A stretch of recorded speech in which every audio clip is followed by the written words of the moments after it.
그래도 예수 안에서 우리가 발견해야 되는 것이 뭐냐면은 바로 첫째는 생명이고 그 다음은 우리를 해방시킨 자유를 발견해야 됩니다. 사람은 어릴 때부터 직간접적으로 학습되어서 성장합니다. 유대인들은 율법에 의해서 학습되어 성장하고 일반 사람들은 그 가정에 어떤 그 가문의 기풍이나 어떤 윤리적인 강령에 의해서 또는 국가적으로 사회적으로 주는 어떤 그 문화 속에서 그것을 배경으로 성장하게 됩니다. 그렇기 때문에 자기도 모르게 그것이 나오게 되어 있어요. 어릴 때부터 왜 습득한 것이기 때문에. 그래서 이 시대가 지나면서 그것은 바뀝니다. 문화적인 것은 바뀌어요. 바뀌기 때문에 세대 차이가 난다. 이렇게 해서 사회적 갈등이 되기도 합니다. 그런데 하나님의 말씀은 변함이 없어요. 율법도 모세에게 준 그 율법이 변함이 없습니다. 사람들이 조금씩 변화시켜서 그렇지 변함이 없어요. 그러니까 이스라엘의 그 유대인들은 하나님의 말씀을 배울 때, 율법을 배울 때 변함없는 율법을 그대로 배우기 때문에 그 세대 차이라는 것이 그렇게 크게 나타날 수 없습니다. 그 법에서 가르치는 것을 할아버지도 배웠고 아버지도 배웠고 또 아들도 배우고 손자도 배우고 계속 가기 때문에 그렇습니다. 그런데 시대가 변하기 때문에 조금씩 변형은 되긴 하지만은 우리가 사회에서 겪는 그런 변형보다는 훨씬 변화가 적다라는 겁니다. 그래서 이것이 법이 되어 있기 때문에 그 법에 의해서 항상 사람들은 움직이게 되어 있어요. 그래서 한국 사람과 미국 사람과 일본 사람 다 다르죠. 왜? 그들의 문화가 다르겠고 그들의 그 윤리적인 그런 가치나 이런 것들이 다 다르기 때문에 그렇습니다. 그런데 우리가 그리스도 안에 있다라는 것은 그리스도께서 우리에게 말씀하신 것, 그리스도께서 우리에게 주신 법으로 주신 것, 이것은 변함이 없습니다. 그래서 미국 사람이나 한국 사람이나 다른 세계 모든 사람들이 그리스도 법 안에서 누려야 할, 또 지켜야 할 법, 이건 똑같아요. 그게 어쩌면 뭐냐면 생명의 법이다라는 건 생명의 법이다. 그리스도 안에 있으면 생명의 법에 의해서 우리가 다스림을 받고 생명의 법을 발견하고 그 안에서 우리가 살아가게 되는 겁니다. 그래서 이 생명의 법은 죄와 사망의 법을 이긴 법이다 이렇게 표현하고 있죠. 그래서 예수님께서도 나는 부활이요 생명이다라고 말씀을 하고 있는 겁니다. 나는 부활이요 생명이다. 그래서 물론 살아서 나를 믿는 자는 죽지 않고 또 죽은 자도 살아나리라고 말씀하고 있습니다. 그래서 예수 안에 들어온 사람들은, 예수를 믿는 사람들은 누구든지 이 생명의 법에 의해서 지배를 받기 때문에 누구든지 예수 안에 들어오면은, 누구든지 그래도 예수 안에 들어와서 믿음을 가진다면은 살아나는 거예요. 살아나는 거. 그래서 우리는 예수를 믿음으로 예수 안에 들어와서 나는 살았다라는 겁니다. 살았다. 그걸 내가 인식해야 되고 내가 그냥 믿어지는 겁니다. 우리가 믿어져야 돼요. 그죠? 내가 생명이 있는지 없는지도 모른다면 문제가 되죠. 그래서 생명이 있는지 없는지도 모른다면 그것은 바로 예수 안에 있는 것이 아니다 이 말입니다. 그래서 산 사람은 달라요. 그죠? 다릅니다. 그래서 나는 포도나무에 너희는 가지다라고 말씀하고 있습니다. 포도나무에 가지가 붙어 있었다는 것은 가지가 살아있다는 겁니다. 가지가 살아있다. 살아있기 때문에 살아있는 자는 살아있는 열매를 맺는 거죠. 그 무슨 열매를 맺는 겁니까? 열매를 많이 맺는다 그랬어요. 요한복음 15장에. 생명의 열매를 맺는 겁니다. 그래서 우리는 예수 안에 있음으로 말미암아 생명의 법에 의해서 지배를 받고 그렇기 때문에 생명에 의해서 우리가 살아가기 때문에 우리에게서 나오는 열매가 뭐냐 하면 생명의 열매다. 찬양에도 생명나무란 책이 그 찬양 가사 그 제목이 있죠, 그죠? 생명나무는 생명을 열매 맺는 겁니다. 그래서 나는 포도나무는 가지라는 것은 결국 생명나무. 그래서 이 포도나무 가지가 줄기에 붙어 있을 때, 포도 열매를 맺는 것처럼 우리는 예수 안에, 그리스도 예수 안에 있다는 것은 내가 그리스도께 안에 있어서 그리스도께서 드러내시고자 하는 것, 그죠? 그리스도께서 다스리는 법, 그거의 지배에 의해서 우리가 드러내는 것이 뭐냐면 생명이다 이 말입니다. 그래서 우리가 숨을 쉬고 어디를 가고 일을 하고 내가 심지어 어디 여행을 한다 할지라도 우리는 항상 생명을 가지고 있는 사람이다. 아멘. 그래서 우리는 생명의 열매를 맺어야 됩니다. 그것이 어떨 때는 적극적인 그 생명의 열매는 표현은 뭐냐면은 전도를 해서 구원을 받게 하는 거죠. 교회를 데리고 오는 것일 수도 있고, 좀 소극적인 것은 내가 나가서 하나님의 말씀을 드러냄으로 인해서, 선함을 드러냄으로 인해서 하나님을 드러내는 그런 일을 하는 것, 이런 것들도 다 바로 열매가 되는 겁니다. 그래서 열매는 뭐냐면은 항상 주인은 농부를 비유할 때 농부는 열매가 맺으면 그것을 곳간에 들여놔놓고 기뻐하죠. 그죠? 기뻐. 근데 곳간에 들이기 전까지 추수할 때는 굉장히 어려움이 있습니다. 요즘은 기계가 다니면서 막 트랙터가 다니면서 다 그냥 심고 약도 치고 그 다음에 수확까지 다 하죠. 그죠? 이게 과거 우리 어릴 때 이제 초등학교 이럴 때는 다 손으로 심었어요. 벼도 손으로 심고, 그 다음에 벨 때도 손으로 낫을 가지고 다 뱄어요. 그죠? 낫을 가지고 다 베고. 그래서 농번기 때 되면은 가정실습이라는 것을 줘가지고 한 3, 4일씩 줘서 일손이 부족하니까 아이들이 가서 돕게 했어요. 그때는 학교 안 갑니다. 그럼 모내기 할 때 가서 같이 모내기도 하고 어린아이들은 줄도 잡아주고 이렇게 합니다. 또 그렇게 하고 또 그러니까 보리 벨 때도 또 보리 타작할 때도 그렇게 가정실습을 주고, 가을에 또 이제 그 벼벨 때도 가정실습이라는 그 이름으로 명목으로 이렇게 쉽게 말하면 방학을 주는 거죠. 그죠? 짧은 방학. 이게 노는 방학이 아니라 일하는 방학인 겁니다. 그렇게 해서 그것을 타작을 해서 창고에 들여놓고 또 농협에 수매도 하고, 그러면 그거 가지고 농부들은 1년은 살아가는 겁니다. 자녀들 학교 보내고 공부도 시키고 이렇게 하죠. 굉장히 수학의 기쁨이 있어요. 이처럼 하나님께서도 우리가 주님 안에서 생명의 열매를 맺을 때, 그것을 열매가 맺어지기까지는 참 많은 어려움과 수고가 있지만 그것을 맺어질 때 하나님께서는 참 기뻐하신다 이 말입니다. 그래서 우리는 어떻게든지 예수 안에서 맺어야 할 열매가 뭐냐면 생명의 열매. 할렐루야. 생명의 열매를 맺어야 되는 겁니다. 그런데 도둑은 뭐 하는 것이냐? 죽이려고 온다는 거죠. 죽이려고 온다.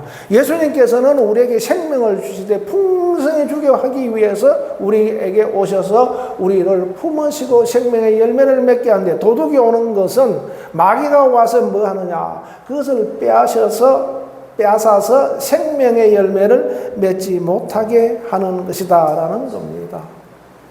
그래서 그렇게 못하게 하는 사람들을 뭐라 하냐면은 마귀가 직접 하는 것이 아니라 그 사람들을 이용해서 하죠. 그죠? 그것을 사꾼이라고 해요. 사꾼 목자. 주님은 선한 목자다. 너희가 선한 열매를 맺게 하는 나는 선한 목자다. 이렇게 말씀을 하고 있는 겁니다. 할렐루야. 우리는 죄와 허물로 죽었던 자였다. 죄 때문에 죽었던 자였다. 허물 때문에 죽었던 자였지만은 예수님께서 오셔서 그 죄와 허물을 담당하시고 우리를 살리신 것입니다. 뭐 하라고? 생명을 주시기 위해서 살리셨어요. 그 다음에 생명의 열매를 맺으라고. 우리가 어디 가서 착하다는 소리 듣는 것이 아니라 그냥 착한 착하다는 그 표현 속에 바로 하나님의 성품이 들어 있어야 되는 거죠. 그게 생명의 열매를 맺어 가는 겁니다. 세상에 착한 사람이 많아요. 그죠? 그런데 하나님의 성품을 드러내면서 생명의 열매를 맺는 선한 사람은 많지 않다, 이 말입니다.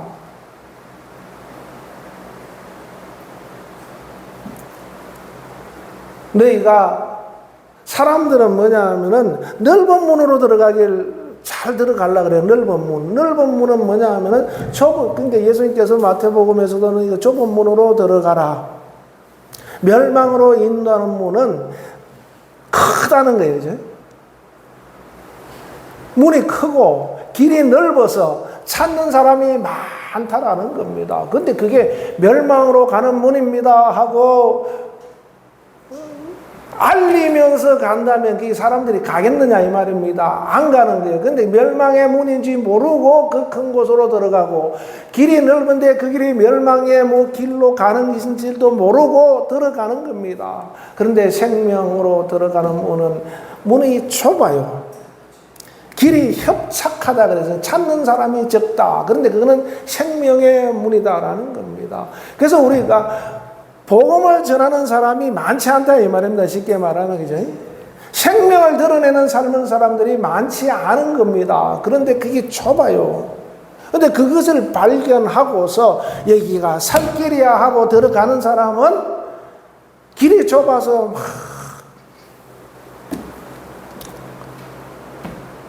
힘들게 가지만은 그게 생명의 길이면은 결국은 마지막에 뭡니까? 살아나는 거죠. 그죠? 사는 겁니다.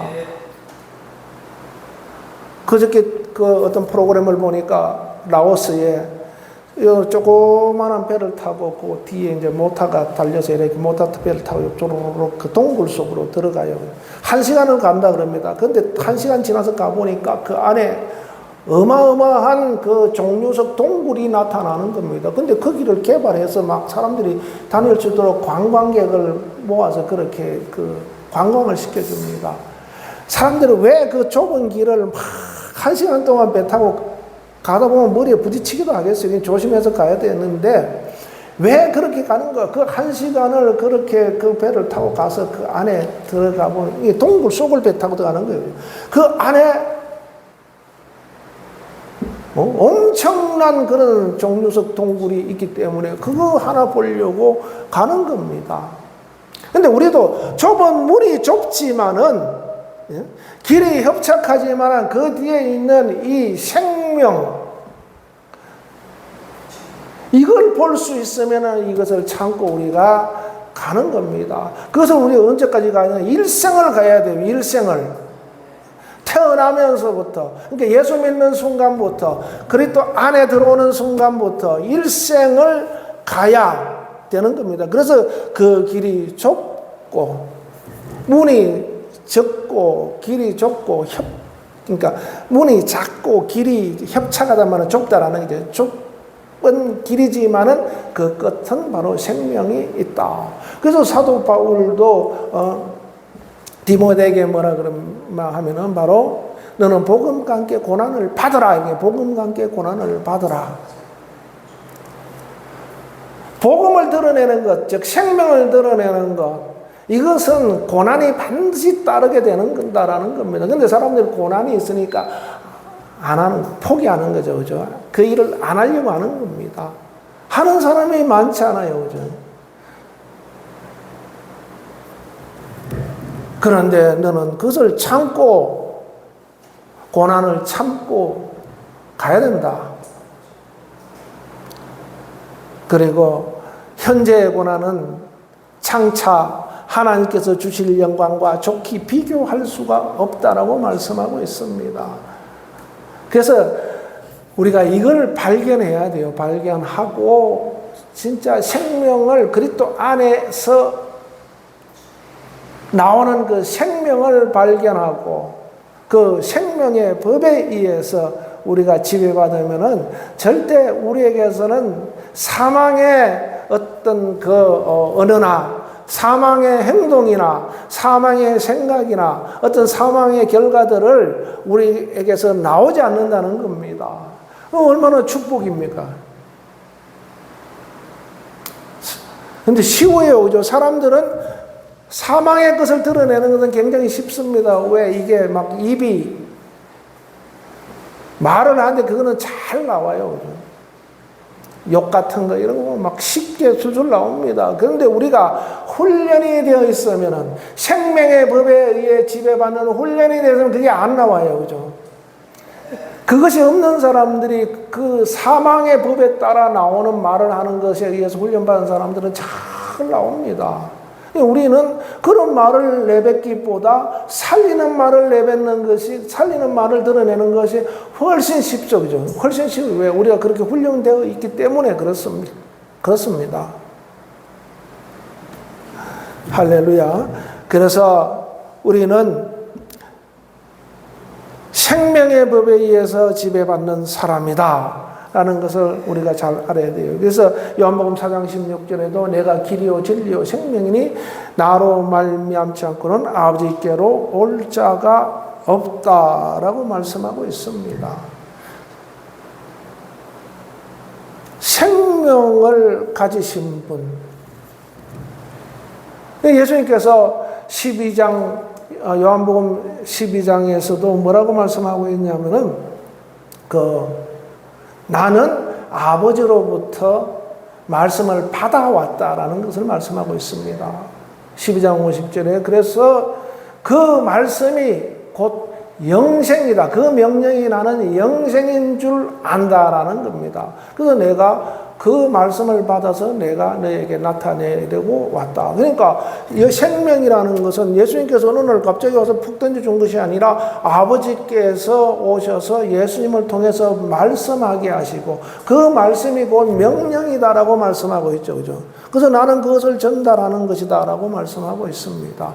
그런데 예수님 안에서는 철저하게 뭐냐면 아버지로부터 받은 명령, 그 명령이 곧 영생이다라는 거죠. 그 명령이 곧 생명이다라는 겁니다.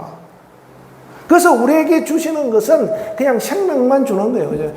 어떤 사람은 예수님을 심판을 자꾸 얘기하는 사람도 있는데 예수님은 우리에게 심판하기 오신 것이 아니라 생명을 주시기 위해 오셨다는 겁니다. 생명을 주시기 위해 오셨다. 그래서 예수님을 발견하는 사람은, 예수님 믿는 사람은 다 생명을 발견하게 되고 생명 안으로 들어가게 되는 겁니다.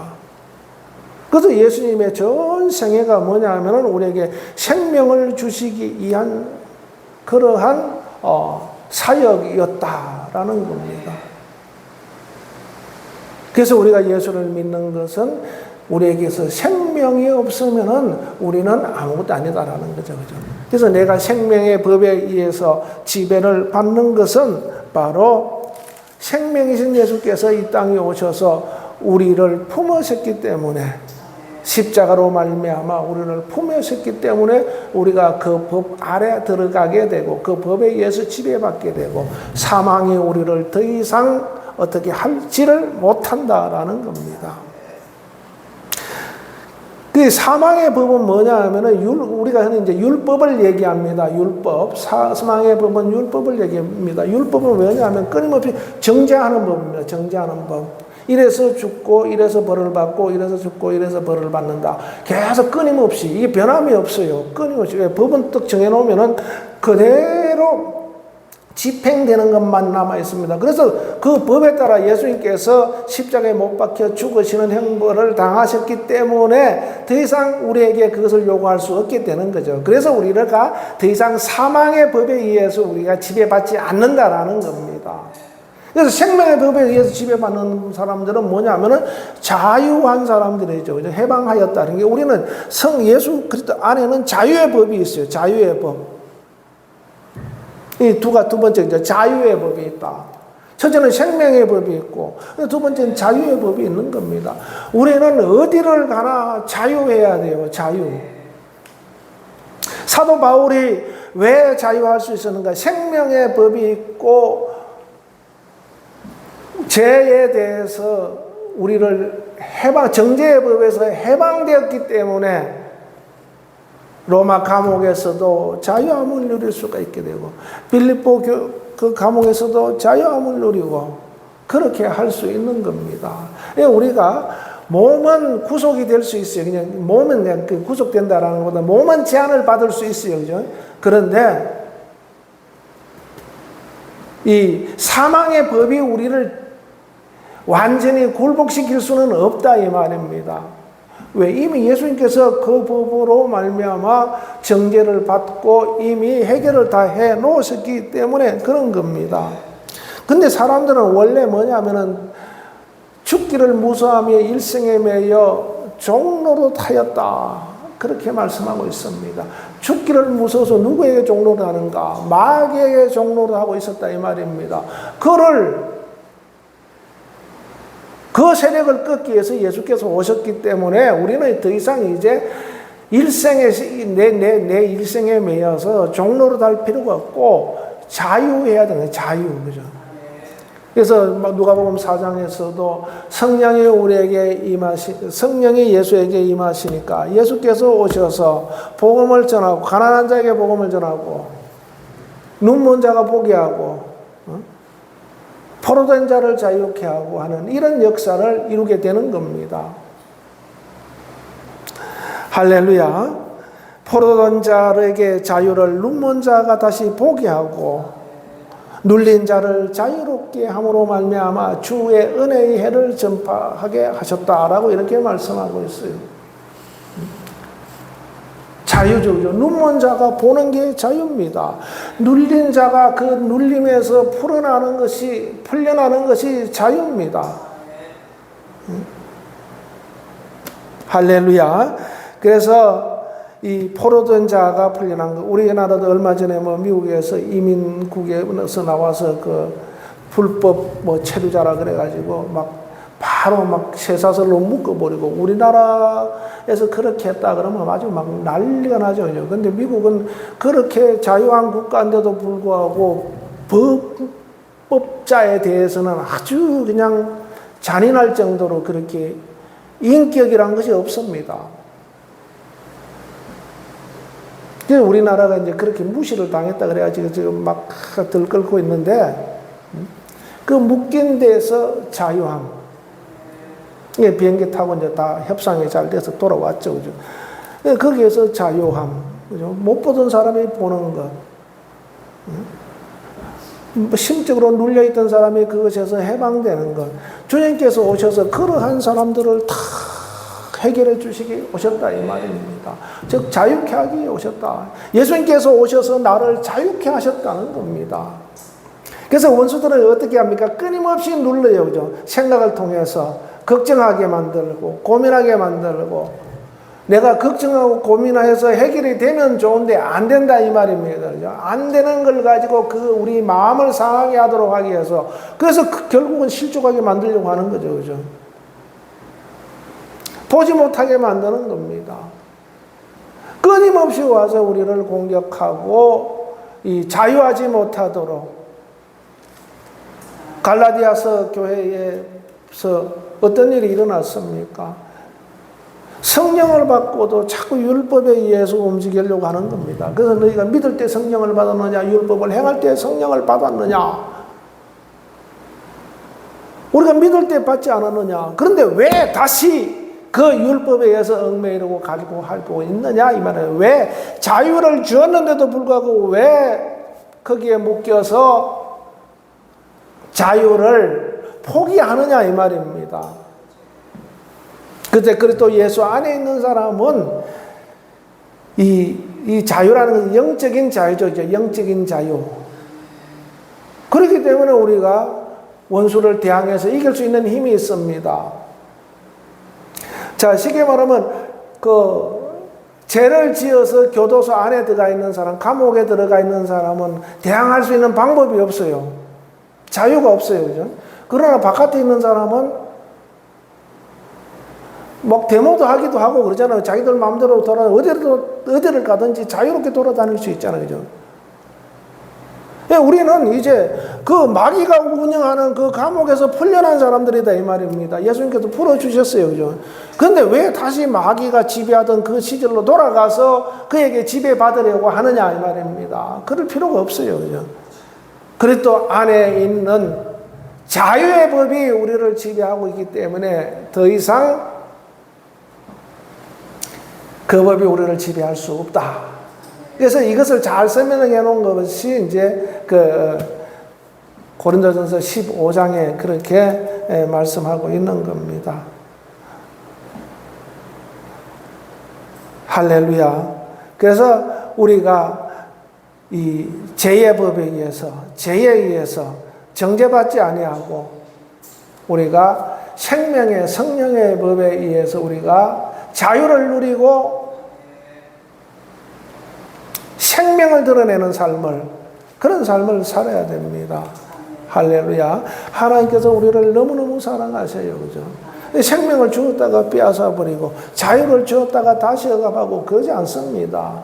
그렇다면 주님의 십자가의 효력이 어떨 때는 있었다가 어떨 때는 없었다가 이렇게 되는 거죠. 그렇게 되지 않고 한 번 그렇게 십자가의 그 죽으심으로 말미암아 나타나는 그 효력은 영원하다. 그렇기 때문에 우리에게 주신 자유는 온전한 것이거든요. 우리에게 주신 생명은 온전한 것입니다.